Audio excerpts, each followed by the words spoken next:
Under the soft whisper of moonlight, Evelyn Blackwood welcomes you to Midnight Murmurs Radio with another bedtime story. A sleep story meant to calm your heart, slow your breath, and drift you into the coziest, most peaceful corners of your mind. This is Ghosts of the American River, a peaceful bedtime story to drift away.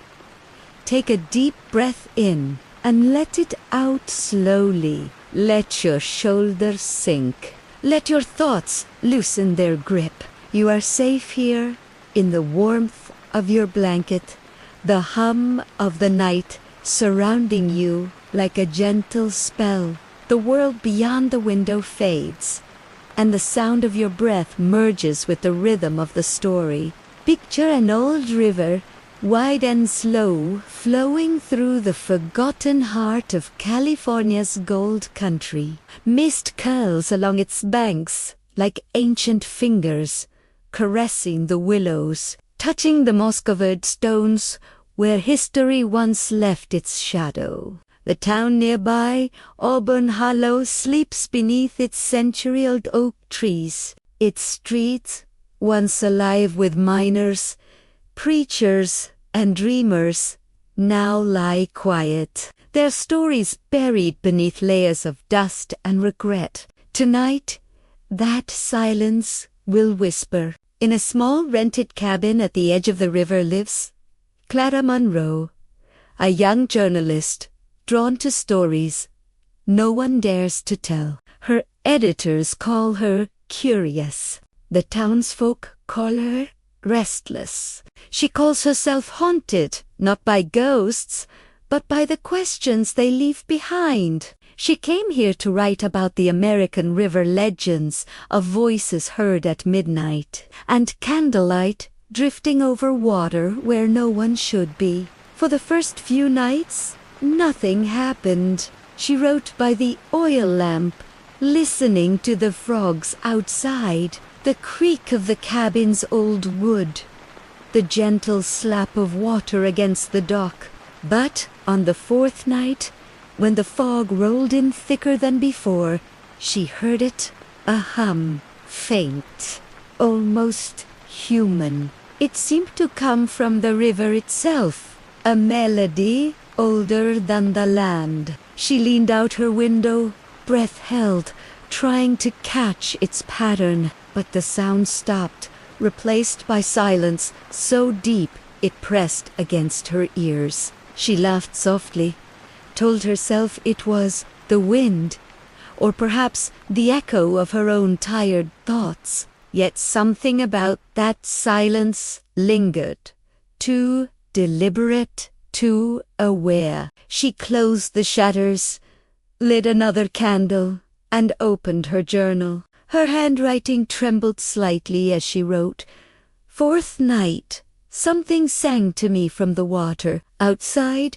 the fog thickened, swallowing the cabin in a white shroud. From a distance, the American River looked calm, peaceful, but beneath that stillness ran memories of the gold rush, of lives taken by greed and floods, of whispers that refused to die." Clara's eyelids grew heavy, her pen slipping from her hand. As she drifted toward sleep, she thought she heard footsteps on the wooden porch, slow and wet, as though rising from the river bank. But when she opened her eyes, there was only the flicker of candlelight and the faint scent of rain. She lay back, half dreaming, the melody returning faintly, a lullaby both tragic and soothing, like a guided sleep meditation sung by forgotten souls. Her mind blurred between wakefulness and dreams, between now and then. The old river called her name, soft as breath. Clara. She didn't answer. She didn't need to. Somewhere deep inside, she already knew the ghosts of the American River were not cruel. They were waiting, patient, gentle, remembering. As the story fades, Allow yourself to drift into a peaceful sleep, asterisk under the same silver moon. The fog over the American River deepened like a secret trying to be remembered, and Clara Monroe awoke to the sound of water dripping from somewhere unseen.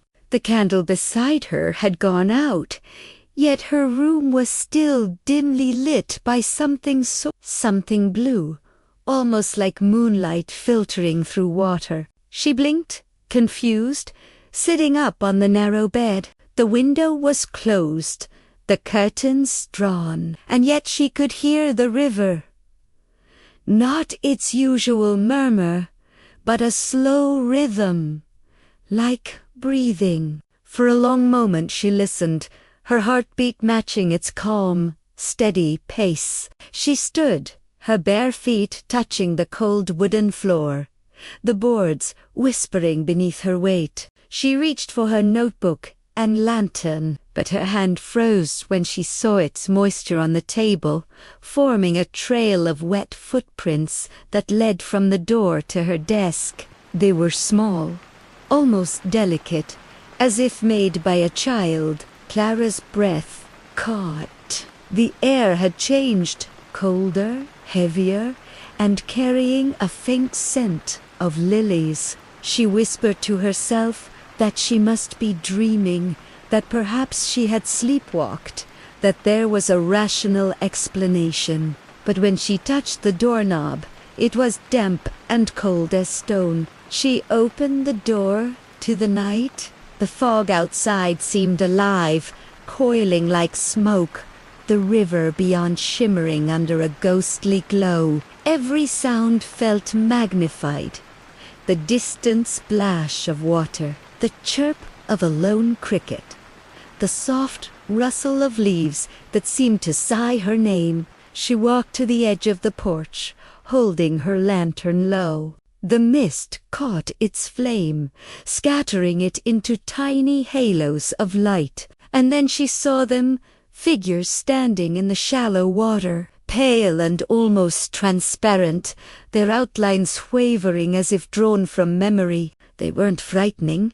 Not really. They were calm, peaceful, their faces turned toward the moon. Clara couldn't move. One of them, a woman in a torn 19th century dress, raised her hand slowly, pointing toward the far bank of the river where an old oak tree leaned crookedly over the currents. Something about that gesture felt both warning and invitation. Clara whispered, "Who are you?" But her voice vanished into the fog.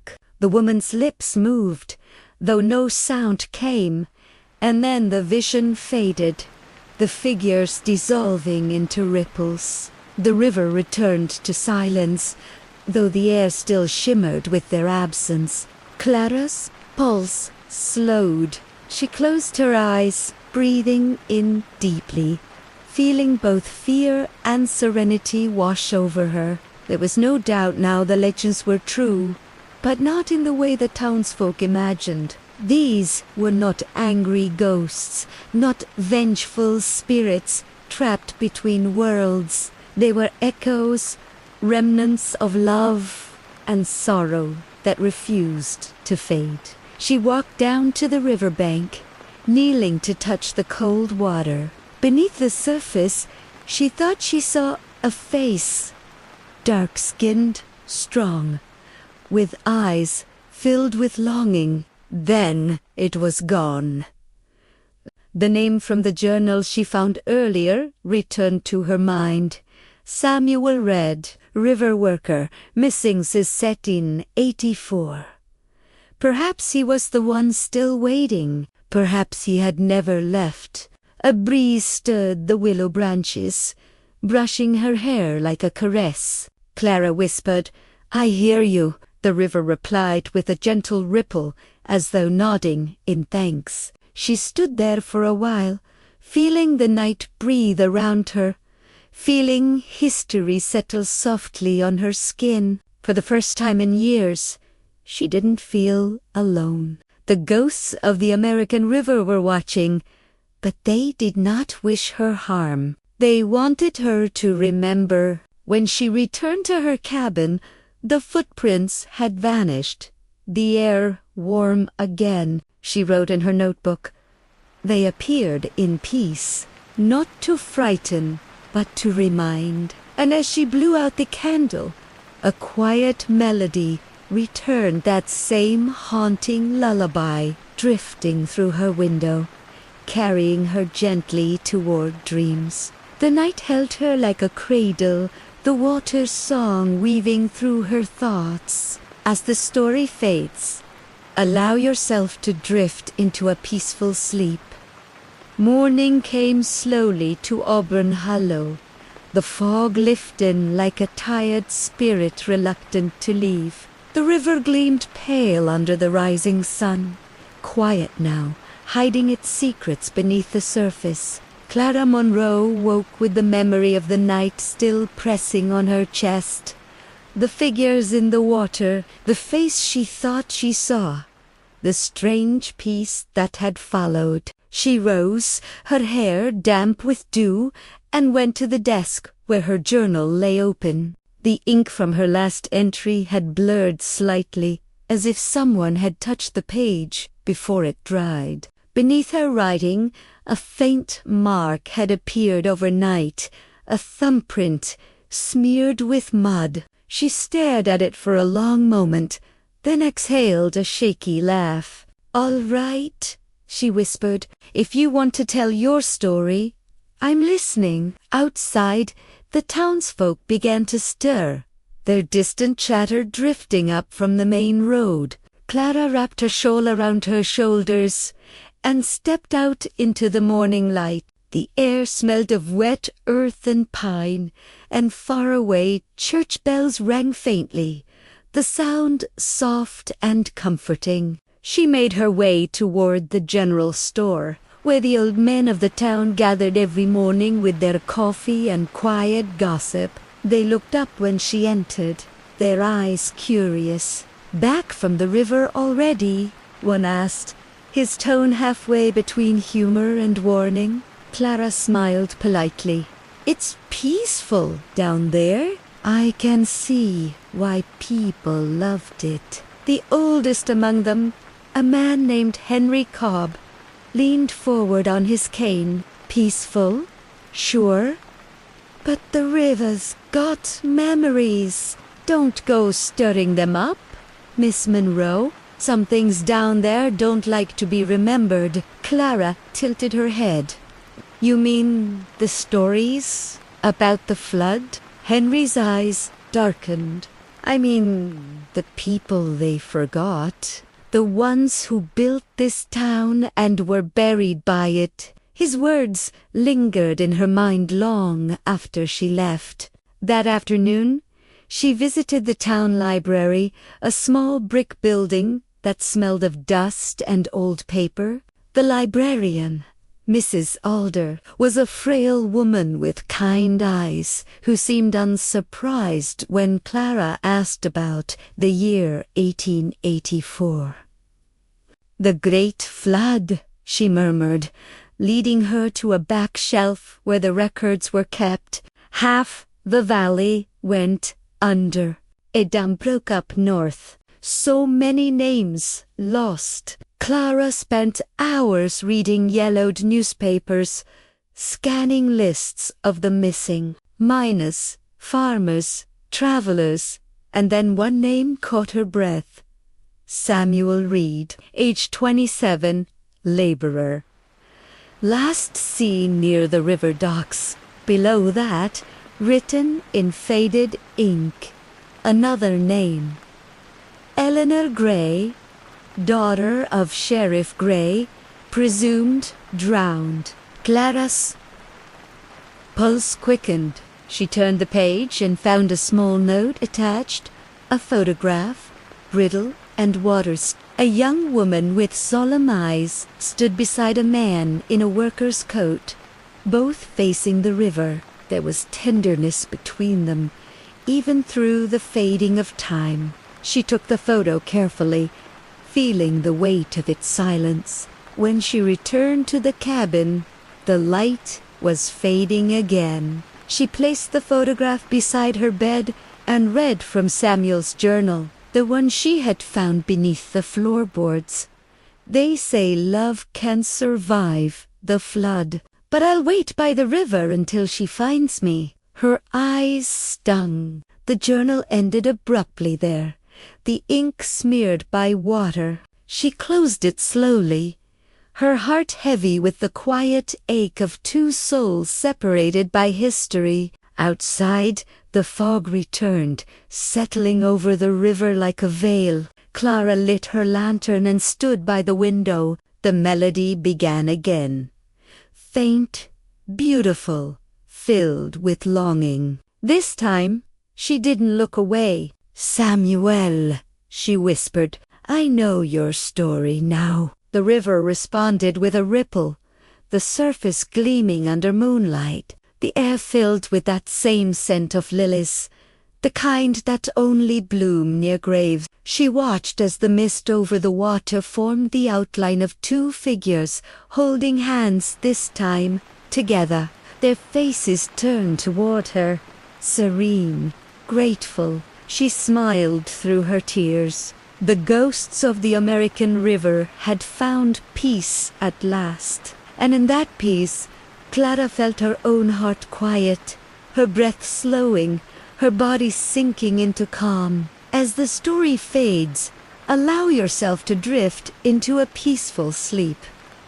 Asterisks. When Clara left Auburn Hollow, the morning sky was gray and soft, the kind of color that blurs the line between waking and dreaming. The road out of town wound along the river for several miles, following its slow shimmer through the valley. She drove with the windows down, letting the damp autumn air brush her skin. The ghosts of the American river, she thought, might not have followed her, but their story had. On the passenger seat lay Samuel Reed's journal, wrapped in cloth to keep it from falling apart. Next to it was the photograph of Samuel and Eleanor, edges curling with age, faces half-faded but still holding that quiet, impossible tenderness. Clara had promised herself she wouldn't chase another ghost story. Yet here she was,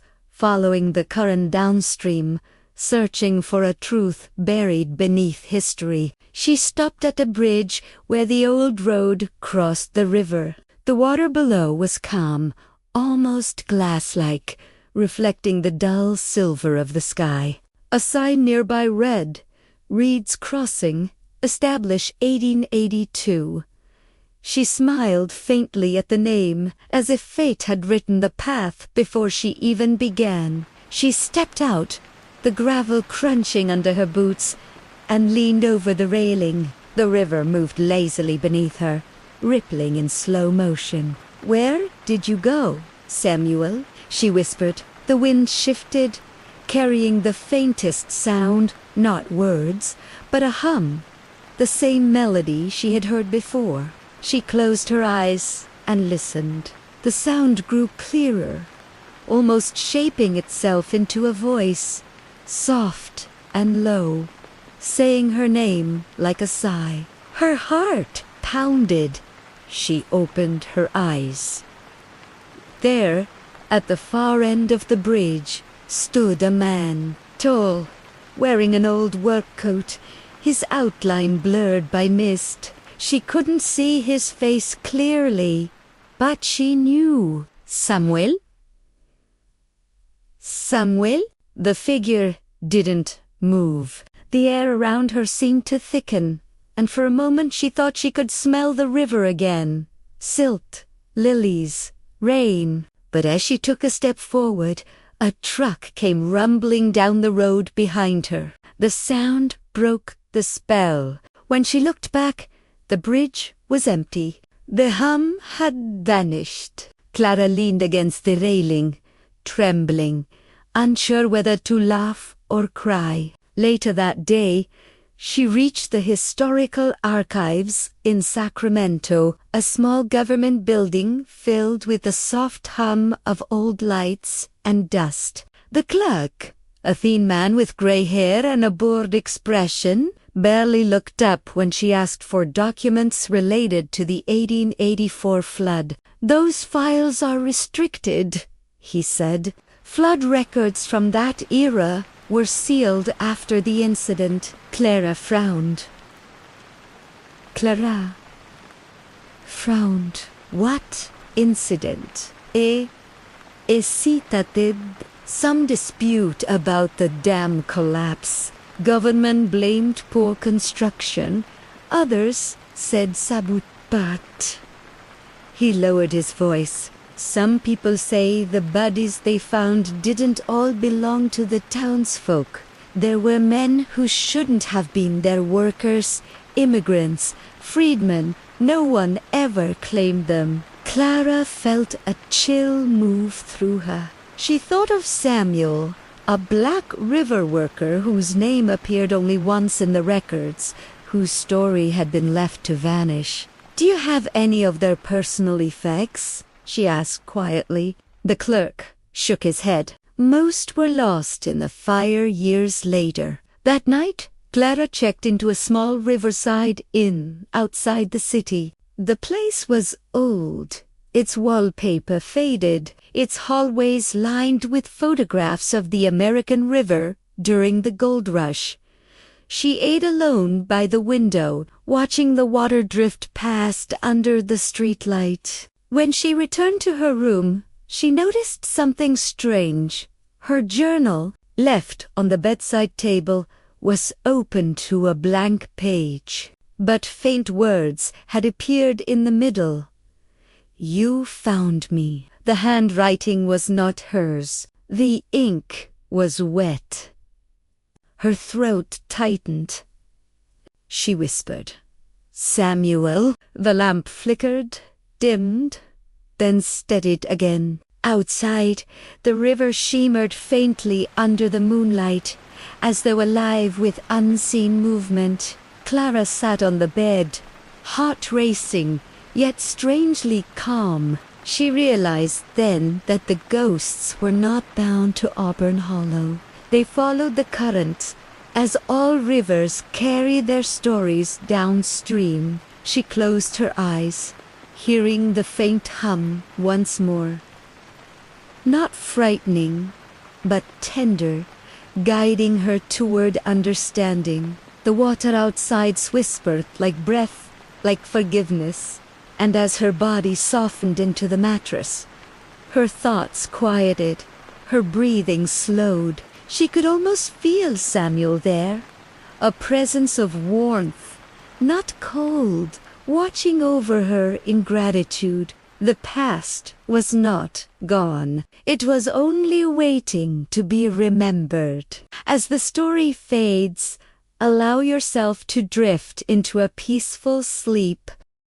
The following evening came wrapped in heavy clouds, the kind that smothered the sky and turned the river into a strip of liquid metal. Clara sat by the window of her small inn, the journal open before her, her pen hovering above the page. She could not shake the feeling that Samuel was close. His presence threaded through every sound of running water, every echo in the walls. She had spent the afternoon at the old courthouse archives, where a clerk had slipped her an unmarked envelope with a knowing glance. Inside it, she had found pages from a second journal, Eleanor Grace, the sheriff's daughter. The ink had faded, but the words pulsed with a quiet desperation. "They will never let us be together," it began. "Father says the river divides more than land divides blood. But Samuel says water remembers everything. If we leave by the moon, it will carry us to a place that forgets." Clara's fingers traced the lines again and again. The entry stopped abruptly 3 days before the flood. She leaned back, staring out into the gray dusk. A love story erased, she whispered. Buried under a lie. She closed the journal gently and rose from her chair. The air outside was cool and still, carrying the earthy scent of rain-soaked wood. The river murmured in the distance, low and endless. She followed its sound, drawn like a moth to a quiet flame. The town lights faded behind her until only moonlight remained, silvering the ripples on the surface. She reached a small clearing where remnants of an old bridge stood, half swallowed by vines. It must have once connected the two sides of the valley before the flood tore everything apart. Clara crouched near the edge, her lantern casting long, trembling reflections. She could almost see shapes in the water arms intertwined, faces pressed close, a promise whispered and broken. She closed her eyes, hearing again the faint hum that had haunted her since Auburn Hollow. This time it was not alone. Another voice joined it, clearer, higher. A woman's, two melodies weaving together like threads. The air thickened, shimmering with pale blue light. Clara's breath caught as the mist parted, revealing two figures emerging from the water's edge. Samuel and Eleanor, just as they had appeared in the photograph, young, serene and luminous. Their eyes met hers with something like gratitude. Eleanor stepped forward, her voice like the rustle of willow leaves. "They lied about us," she said softly. "They called it a flood, but it was fire that broke the dam. They burned it to bury the truth." Clara's heart thudded painfully. The truth! That Samuel's gaze was steady. They built their fortune on the backs of the forgotten. When we tried to leave, they silenced us. The mist swirled around them, showing flashes of memory workers in chains, torches in the night, the roar of water collapsing over the valley. The air carried the heat of something that happened long ago, yet still breathed beneath the earth. Clara felt tears sting her eyes. "I'll tell your story," she whispered. "I'll make them remember." Elena smiled faintly. "You already have. The river carried you here for that reason." The figures began to fade, their outlines blurring into silver light. Samuel's voice lingered a moment longer. "Peace is memory, not revenge." And then they were gone. The mist folded back into the current, the river once again calm and dark. Clara stood alone under the vast, starless sky. Her heart beat slowly, matching the rhythm of the water. She felt no fear now, only a deep stillness, like the quiet after confession. Back in her room, she placed both journals side by side, Samuel's and Eleanor's, the pages whispering when she closed them. She could still hear the faint melody in her ears, a lullaby from another century. She whispered a thank you into the darkness, and for a moment she thought she heard an answering sigh carried on the wind. Her body relaxed, her thoughts soft. Outside, rain began to fall in a gentle hush, washing the dust of years away. The American river flowed steadily, timeless and forgiving, carrying the memories of two souls who had finally been heard. As the story fades, allow yourself to drift into a peaceful sleep. Morning came with a softness that felt almost unreal, the fog lifting slowly from the river like breath after a long sleep. Clara awoke to the sound of rain tapping gently against her window, each drop echoing the calm rhythm that now lived in her chest. She had dreamed of Samuel and Eleanor again, but this time there was no tragedy, only peace. They had been sitting beneath a willow tree, holding hands, watching the water move beneath a golden sunrise. For the first time since arriving, she felt rested, her thoughts no longer weighed down by the ghosts of Auburn Hollow. She rose quietly, wrapping herself in a shawl, and opened her notebook. The ink on the previous night's pages had bled slightly from the damp air, but the words were still legible. Peace is memory, not revenge. She smiled faintly, letting the phrase settle inside her like a prayer. Downstairs, the inn's old wooden floors creaked under her feet. The owner, Mrs. Hulley, greeted her with a kind of cautious warmth. "You look better, dear," she said, pouring tea into a chipped porcelain cup. "Most folks don't sleep well their first week here." Clara nodded. "I think the river finally let me." Mrs. Halley paused, studying her face. "Then you've heard them too," she whispered. "The voices. They come to those who listen with a kind heart." Clara said nothing, but she reached into her satchel and placed both journals on the table. The older woman's eyes widened slightly, and for a moment, neither spoke. "You've found what they wanted hidden," Mrs. Halley murmured. "The truth about that night." Clara nodded. "And I'll make sure it's told. The article will be printed next month. People will know what really happened by the river." Mrs. Halley's hand trembled as she set down her cup. "Be careful, child. Some stories don't like to be remembered," but Clara only smiled softly. "Some stories deserve to rest, and to those that they must first be told." That afternoon, she walked to the riverbank one last time. The air was lighter now, touched by sunlight breaking through clouds. She placed the two journals into a small wooden box, wrapped it in linen, and buried it beneath the willow tree where she had seen them in her dream. Her fingers brushed the damp soil, and she whispered, "You're free now." A breeze rose, warm and fragrant, with pine and rain.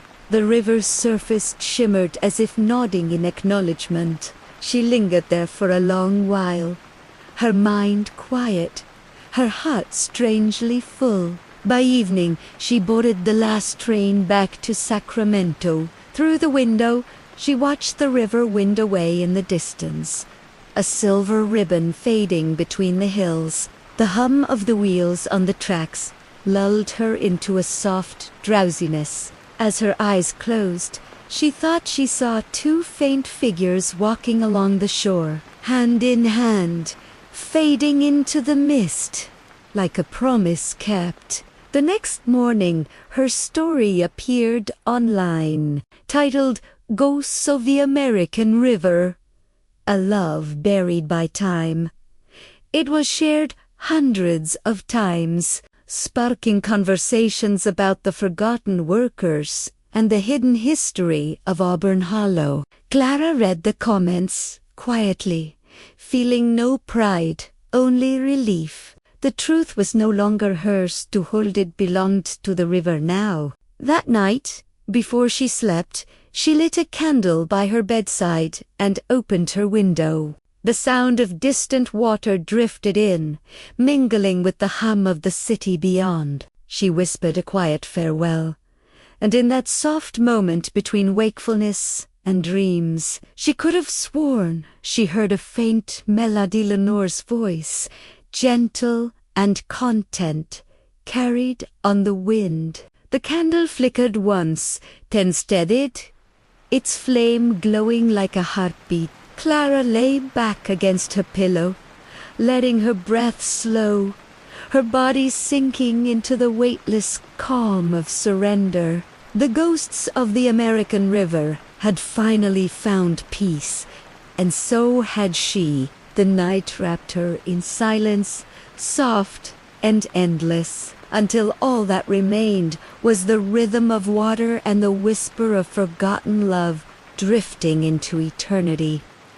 The man arrived in Auburn Hollow on a pale October evening, just as the mist began to creep over the hills. His name was Jonathan Pierce, a travel photographer and historian known for chasing stories others had long forgotten. He had read Clara Monroe's article months ago of the American River, a love buried by time, and ever since, something about it had refused to let him go. There was a pull in her words, an ache between the lines that felt less like history and more like a haunting. When he stepped off the train, the air smelled of wet pine and rusted metal, the scent of a place both alive and dying. The town was quieter than he expected. Empty storefronts lined Main Street, their windows covered in dust and faded posters from festivals that no longer existed. The only sound came from the soft murmur of the river beyond the ridge, a low song that seemed to hum beneath the earth. He followed that sound until the road turned to dirt, tento gravel, and finally to silence. The inn where Clara had once stayed still stood, a crooked two-story house with a hanging sign that read the Hollow Haven. A single light flickered in the window. Jonathan pushed open the door, and the small bell above it gave a delicate chime. "Evening," said a woman's voice. It was Mrs. Hulley. Though older now, her hair silvered, her eyes pale with years. She studied him for a moment before speaking again. "You're not from here?" "No," he said, setting his camera bag down. "I'm here about the story." Her expression shifted, a mix of recognition and something like fear. "You mean Clara's story," she whispered. "Eh?" Nodded. "I think there's more to it." Mrs. Hulley sighed, her shoulders slumping as if the weight of memory had never left her. "There's always more, but some of it is better left alone." Jonathan smiled faintly. "That's what everyone says before they tell me everything." She almost laughed, then gestured toward the guest book. "Room 3. Same one she took. But if you hear singing from the river tonight, keep your window shut." Later, in that room, Jonathan unpacked his camera and notebook. The wallpaper peeled in faint curls near the ceiling, and the lamp cast a golden, flickering glow that reminded him of candlelight. He placed Clara's article beside an old map of the town, tracing the river's path with his finger. His pulse quickened when he noticed something odd, an unmarked path, drawn faintly in pencil leading from the old Milt to the cemetery. That route wasn't mentioned in any modern map. "Maybe this is where it starts," he murmured. Outside, the rain began to fall, slow and rhythmic. The sound was soothing at first, but then, beneath it, came another noise, a soft, distant humming, rising and falling with the wind. It wasn't mechanical. It was human. A woman's voice, low and mournful, drifting up from the direction of the river. Jonathan froze. His breath shallowed. He moved toward the window, pressing his palm against the cold glass. Through the fog, he saw nothing but darkness and water reflecting the faint shimmer of lightning far away. And yet, the song continued, wrapping around the night like a memory refusing to fade. He grabbed his coat and camera, heart pounding. Against Mrs. Halley's warning, he stepped outside. The air was cold and sharp, heavy with the scent of rain and iron.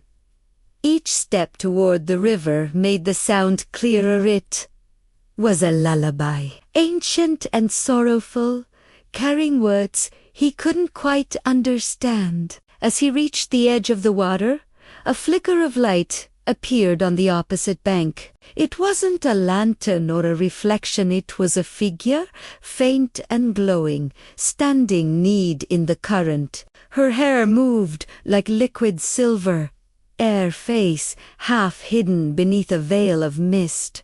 Jonathan raised his camera, but before he could take the shot, the figure lifted her head and whispered something he could almost hear.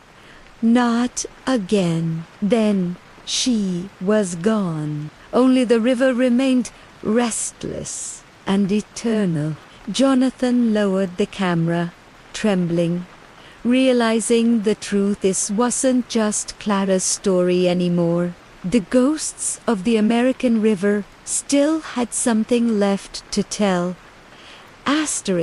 Jonathan woke the next morning to the faint smell of cedar and the whisper of rain against the window pane. The light that filtered through the curtains was pale, muted, as if the day itself hesitated to begin. He rubbed his eyes and sat up slowly, feeling that peculiar heaviness that lingers after a vivid dream. Except this time, it wasn't a dream.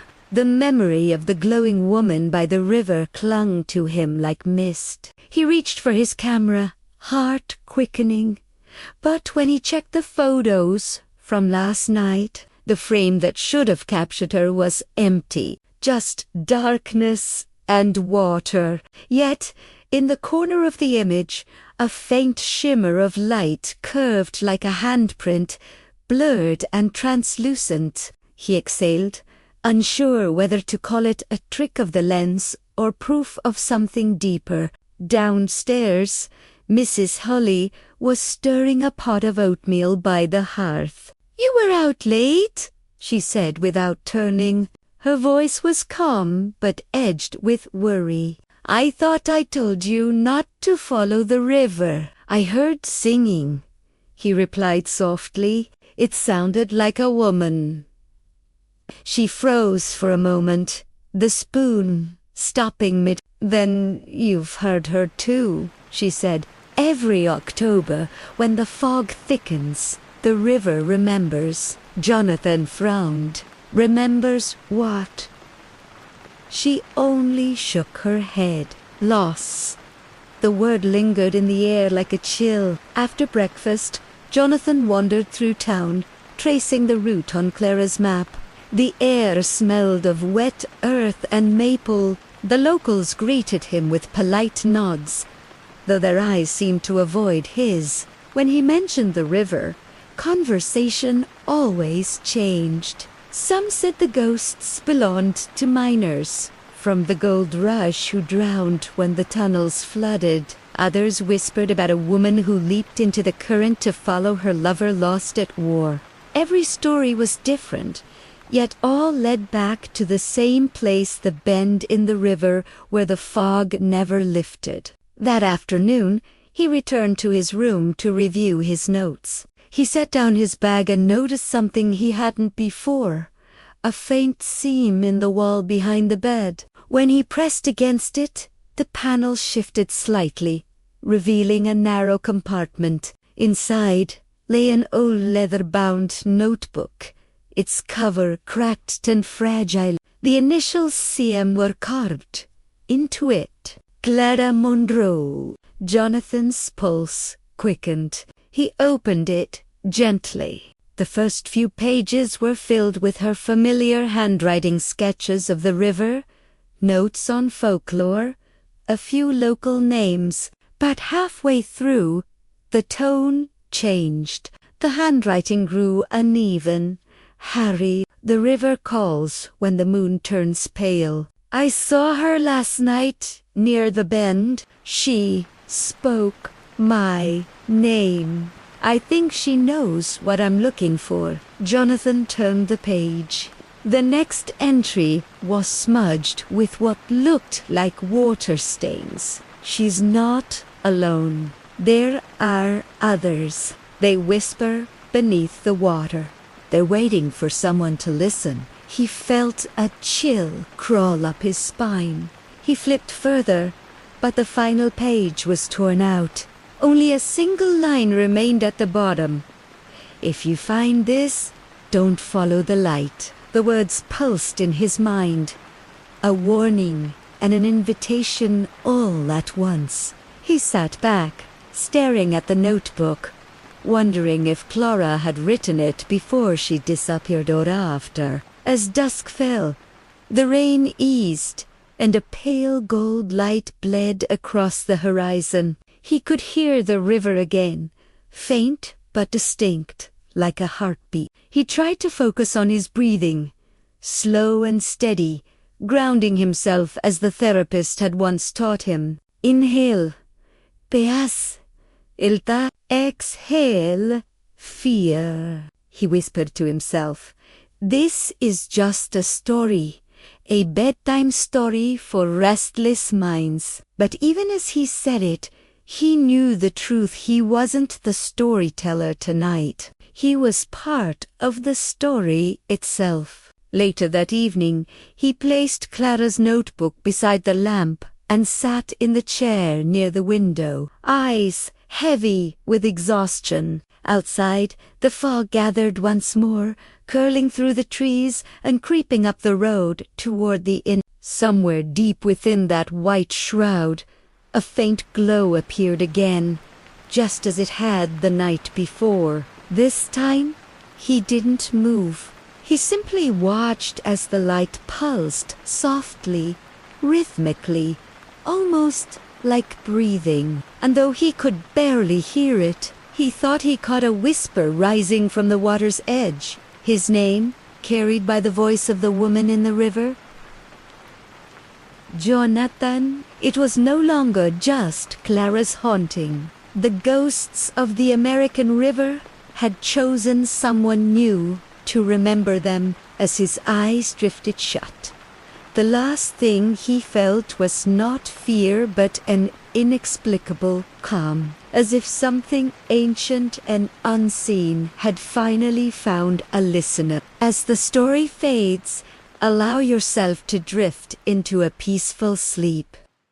That night, the inn was silent except for the faint creak of the rafters and the slow rhythm of rain against the glass. Jonathan couldn't sleep. The warning in Clara's notebook, "Don't follow." The light echoed in his mind, but so did her voice, soft and full of wonder.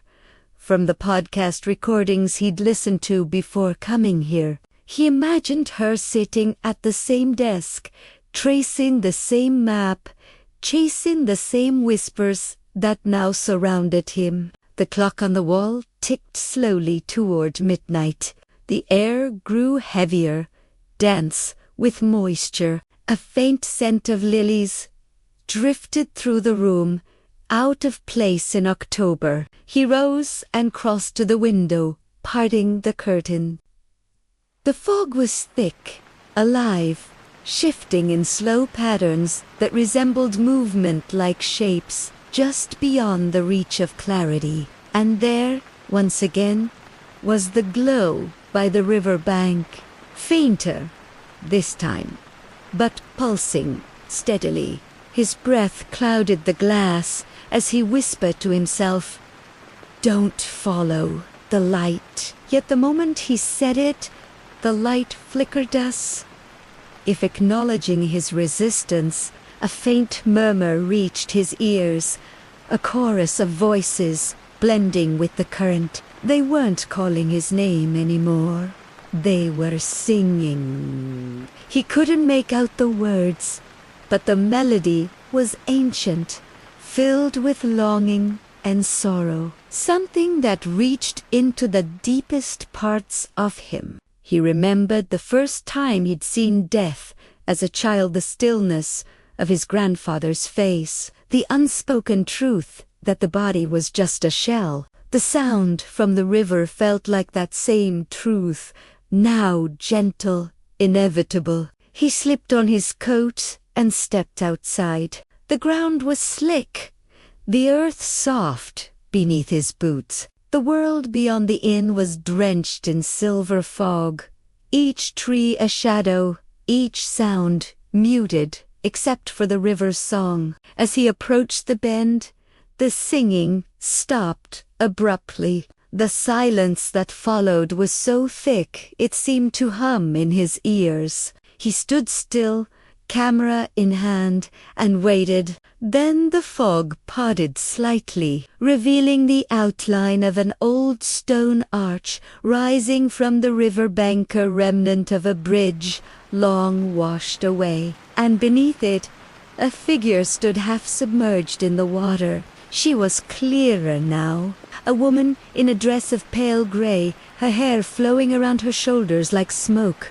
Her eyes glowed faintly, and her lips moved without sound. Jonathan's throat tightened.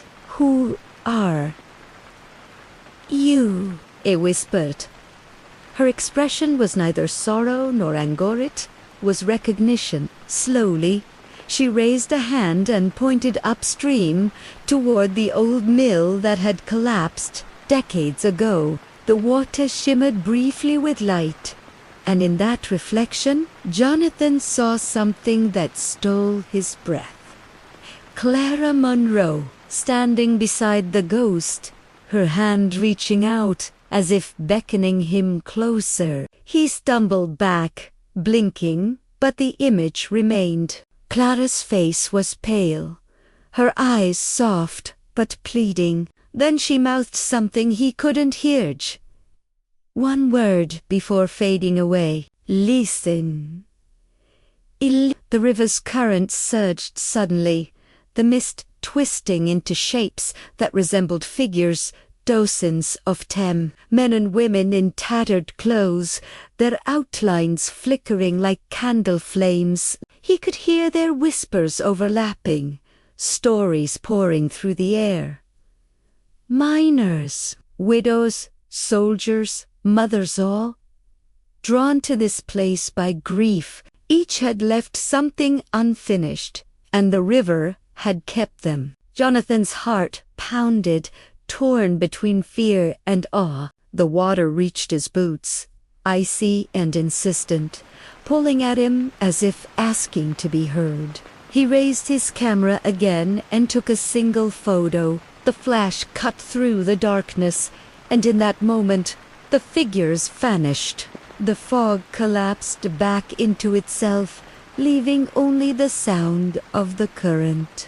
The screen of his camera blinked, and when the image appeared, his hands went cold. There were two women in the photo of the ghostly figure and Clara, both standing beside the broken arch, both looking directly at him. Behind them, etched faintly into the mist, were words scrawled like handwriting across the sky.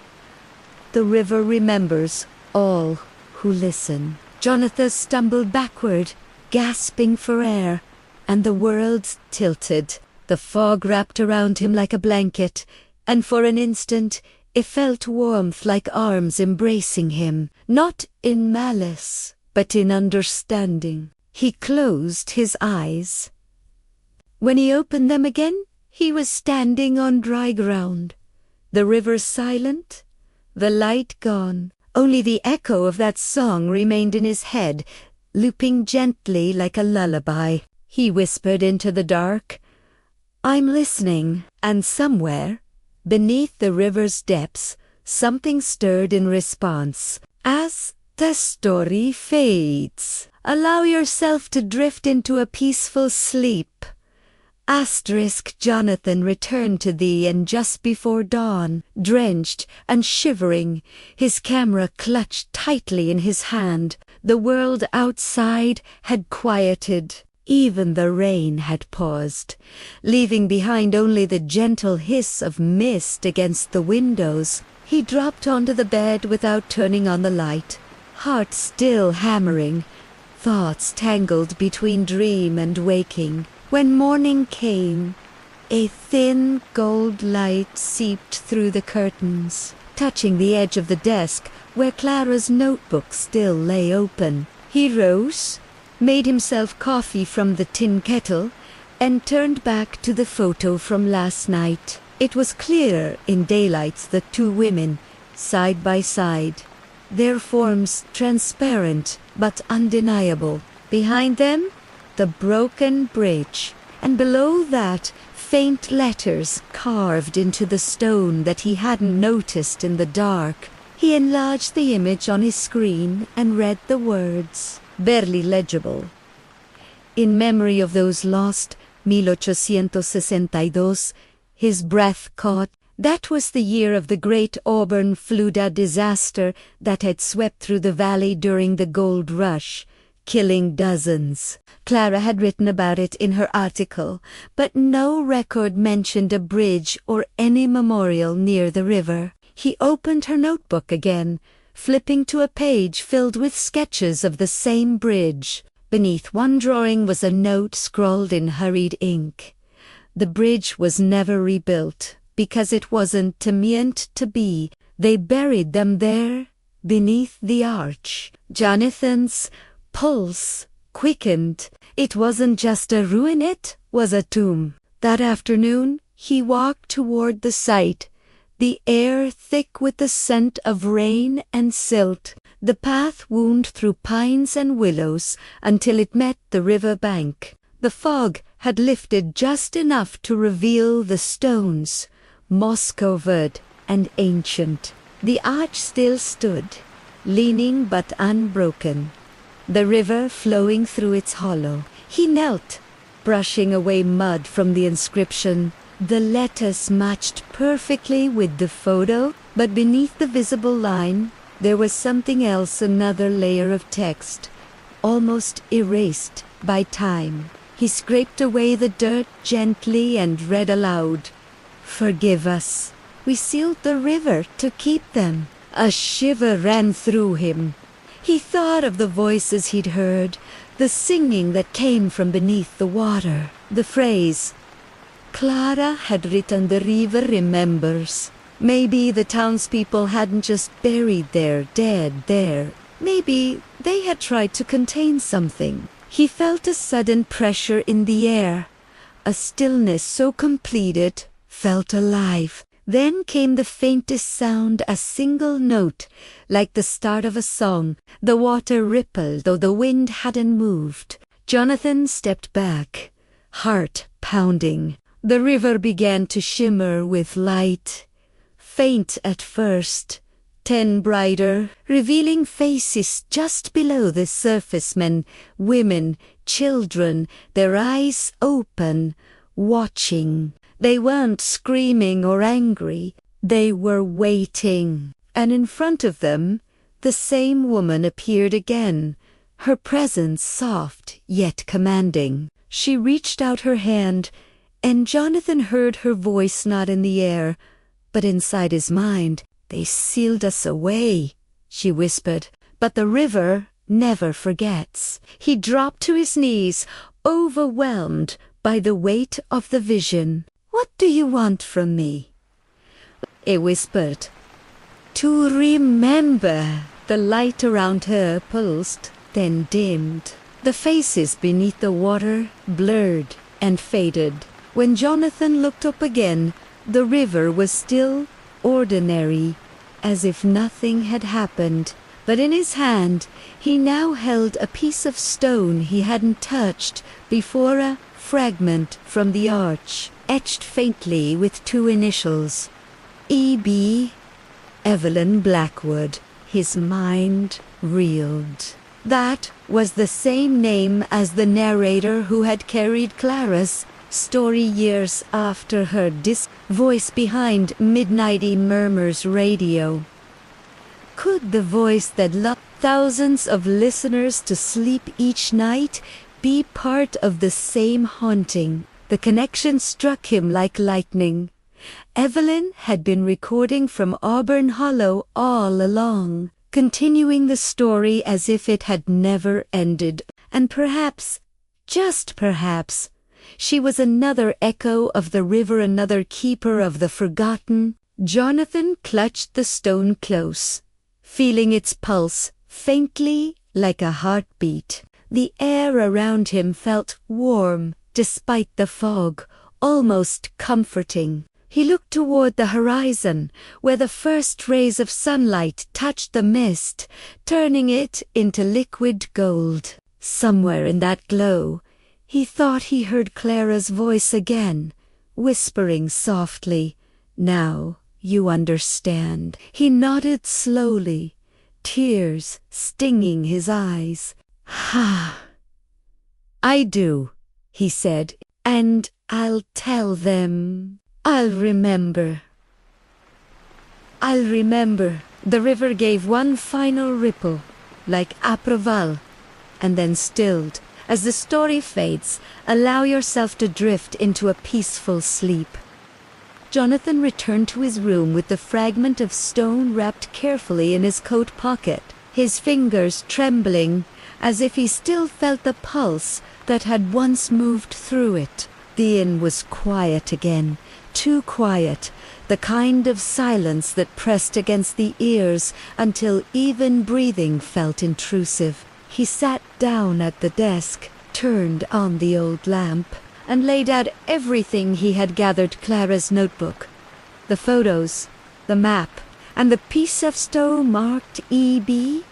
He stared at those letters until his mind began to drift toward the familiar voice that had so often accompanied his sleepless nights. Evelyn Blackwood. The same initials. The same calm, haunting tone that had once guided listeners through stories of the forgotten and the damned. He opened his laptop and played one of her old episodes, the one Clara had once referenced in her notes, "The River That Whispered." As the soft chime intro began, Evelyn's voice filled the room low, steady, hypnotic. "Tonight, we return to the banks of the American River, where echoes of history still ripple beneath the current. If you listen closely, you may hear more than water." "Jonathan?"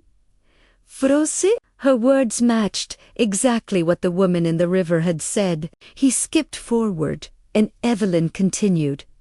"This story comes from Auburn Hollow, a place that was never on any map for long, a place where the past hums through the fog and those who listen are seldom the same again." His pulse raced. How could she have known these things? The broadcast was dated 2 years ago, long after Clara's disappearance, long before his own arrival. Yet Evelyn spoke as though she had been there, standing beside the river herself. He leaned closer to the speaker, lowering the volume as if afraid to disturb the air. The episode went on. "They sealed the bridge not to protect the living, but to silence the ones who could not rest. But the river doesn't forget. It finds its way through dreams, through stories whispered between breaths, and sometimes through you." The lamp flickered. A faint chill slid across his neck. He turned, half expecting to see someone behind him, but the room was empty. The laptop speaker crackled, and for a moment, Evelyn's voice changed softer, almost personal. "Jonathan. Jonathan Froze." The episode had no reason to contain his name. He scrolled back, replayed it, the same moment repeated exactly as before, except this time the voice said nothing, just the sound of the river. He sat perfectly still, hands pressed to the desk, trying to slow his breathing. Maybe he was old. Maybe the hours of fog and whispers were starting to eat at his mind. But then he saw the reflection in the dark laptop screen. Behind him, near the mirror on the wall, stood a faint silhouette, a woman's figure, barely visible, her form glowing faintly like smoke caught in sunlight. "Evelyn?" he whispered. He whispered. The air hummed, and the figure stepped forward, her outline clearer now, The same soft voice filled the room, not from the speakers, but from everywhere at once. "You listened?" she said gently. "That's why you can hear us." Jonathan's throat went dry. "Who are you?" "I am what remains of her," she replied. "Clara, and those before her, and those the river kept. When stories are told, we lie again." That's what Midnight Murmurs was always meant to be. Her voice trembled, a mix of sadness and peace. "The river gave me a voice so the forgotten could rest. But every listener takes a piece of that burden. Now it's yours." The light in the room dimmed to a soft blue, and he felt the same calm that washed through him when the story began each night on her program. "What happens now?" he whispered. Evelyn smiled faintly. "You tell the story. You remember us. And when you speak, speak slowly, so others can dream." The air shimmered, and she began to fade, her outline dissolving into threads of silver that drifted toward the open window. The last words he heard before the room fell still again were barely audible. "As the story fades, allow yourself to drift into a peaceful sleep." The same line she had always ended her broadcasts with, now spoken only to him. Jonathan sat in silence, the hum of the laptop gone, the air still warm with her presence. He closed his eyes, listening to the faint echo of the river outside, and for the first time, he understood that Midnight Murmurs was not a show, it was a bridge, one that connected the restless living and the patient dead. He whispered to the dark, "I'll tell your story," and in the distance, as the fog rolled in once more, a soft, familiar voice answered, "We'll be listening." But as the story fades, allow yourself to drift into a peaceful sleep. Jonathan awoke at dawn. The first rays of sunlight slipping through the curtains and painting faint golden lines across the room. The river outside murmured softly, carrying the mist-like breath over its quiet surface. For a moment, he thought everything that had happened was just a dreamy Valen's voice. The flickering lights, the woman in the fog boot. Then his eyes fell upon the desk. The stone fragment lay there, warm to the touch, its carved initials, EB, glowing faintly, as if the river's pulse had followed him home. Next to it was Clara's notebook, open to a page he didn't remember reading before. In her handwriting were the words, "Stories keep the restless alive, but when the right listener hears, they finally rest." Beneath it, someone else, Evelyn, perhaps, had written, "It's your turn now." Jonathan's chest tightened. He turned toward his laptop, still open, still displaying the paused episode of Midnight Murmurs Radio. The timestamp blinked on the screen, frozen at 3:33 a.m. A strange curiosity drew him to press record. He hesitated, then spoke softly. "This is Jonathan Halley. Tonight's story is about the river that remembers." His voice quivered at first, but then steadied. "It's said that the American river carries more than water, it carries the weight of those who were lost to its current. And if you listen closely, you might still hear them whispering beneath the surface." The sound of his own voice in the quiet room startled him. It felt both foreign and familiar. The same calm rhythm Evelyn had once used seemed to rise naturally from his chest, as though her spirit guided his breath. He continued, words flowing like the current itself. Some say the river speaks only to those who've listened before, that every echo, every ripple, is a memory searching for a home. Outside, the wind shifted. The faint chime of a bell rang from somewhere near the banks, the same sound that had marked the opening of every Midnight Murmurs episode. Jonathan froze, then smiled faintly. "And so," he whispered into the mic, "if you hear this tonight, wherever you are, don't be afraid. The stories you hear are not just tales. They are voices finding their way home." He stopped recording, letting the silence stretch until it became part of the moment. He uploaded the file to the same channel that had once hosted Evelyn's show, surprised to find it still active, as though waiting. The title he typed read, "Ghosts of the American River, a peaceful bedtime story to drift away."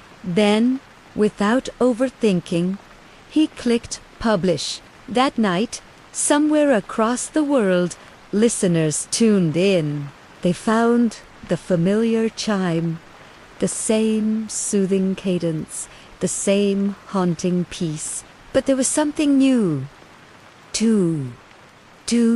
Something warmer, human, alive. The comments began to appear beneath the episode. "Her voice sounds different tonight. It feels like she's really there. I could hear the river."